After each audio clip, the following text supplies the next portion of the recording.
Most important tax deductions for salaried person. Number 1 आता है eighty C. Eighty C में आपका PF, PPF, LIC, ELSS, ULIP, Sukanya Samriddhi, 5 year FD, home loan principal, इन सब का कंबाइंड डिडक्शन आप क्लेम कर सकते हैं। टोटल वैल्यू 1.5 लाख रुपीज तक होगी।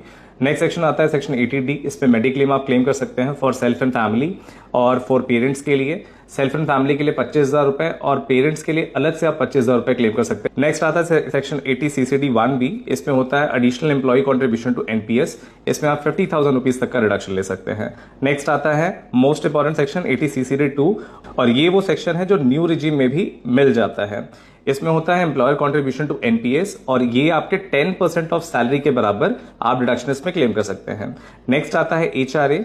Actual HRA 40% of basic salary या rent paid minus 10% of basic salary. इन तीनों में से जो सबसे कम होगा उस वैल्यू तक आप क्लेम कर सकते हैं। नेक्स्ट होता है सेक्शन 24B। इसमें होम लोन इंटरेस्ट अमाउंट का आप 2 लाख रुपए तक का रिडक्शन ले सकते हैं।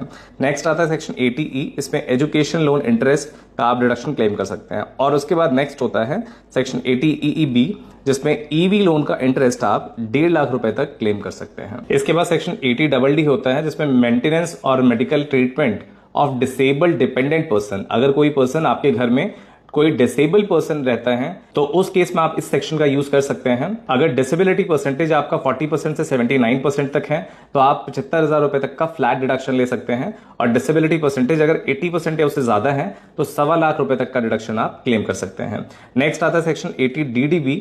इसमें आता है आपका अगर आप स्पेसिफाइड डिजीज के लिए कोई मेडिकल ट्रीटमेंट का खर्चा करते हैं तो उस केस में आप इसका रिडक्शन ले सकते हैं। इसमें रिडक्शन मिलती है आपकी 40,000 रुपए तक और सीनियर सिटीजन के केस में 1 लाख रुपए तक का आप रिडक्शन ले सकते हैं। अब इसमें कौन कौन से पर्सन कवर होते हैं? सेक्शन 80DDB में self, spouse, children, brother, sister और पेरेंट्स, इनमें से किसी के लिए भी खर्चा करते हैं तो आप उसका रिडक्शन क्लेम कर सकते हैं। लेकिन सेक्शन 80DD में ये स्पाउस, चिल्ड्रन, ब्रदर, सिस्टर और पेरेंट्स, इनके लिए आप ये सेक्शन 80DD में बेनिफिट ले सकते हैं। अगर आपका खुद की डिसेबिलिटी है तो आप सेक्शन 80U में उसे क्लेम कर सकते हैं सेल्फ डिसेबिलिटी के लिए। इसके बाद आता है सेक्शन 80G। इसमें आप डोनेशंस का डिडक्शन क्लेम कर सकते हैं। अगर डोनेशन आपने 100% एलिजिबल ट्रस्ट को दिया है तो एंटायर अमाउंट ऑफ डोनेशन आप क्लेम कर सकते हैं। अगर आपने 50% एलिजिबल वाले ट्रस्ट को दिया है तो मैक्सिमम डिडक्शन आपका up to 10% of adjusted total income होता है। और इसके बाद आता है सेक्शन 80GG। इसमें आता है कि अगर आपने एचआरए क्लेम नहीं किया हुआ है या फिर एचआरए आपको नहीं मिला हुआ है कंपनी की तरफ से तो आप रेंट पेमेंट के लिए सेक्शन 80GG में डिडक्शन क्लेम कर सकते हैं। इसमें डिडक्शन मिलता है आपको 5,000 रुपीज पर मंथ, 25% ऑफ टोटल इनकम या rent payment minus 10% of total income.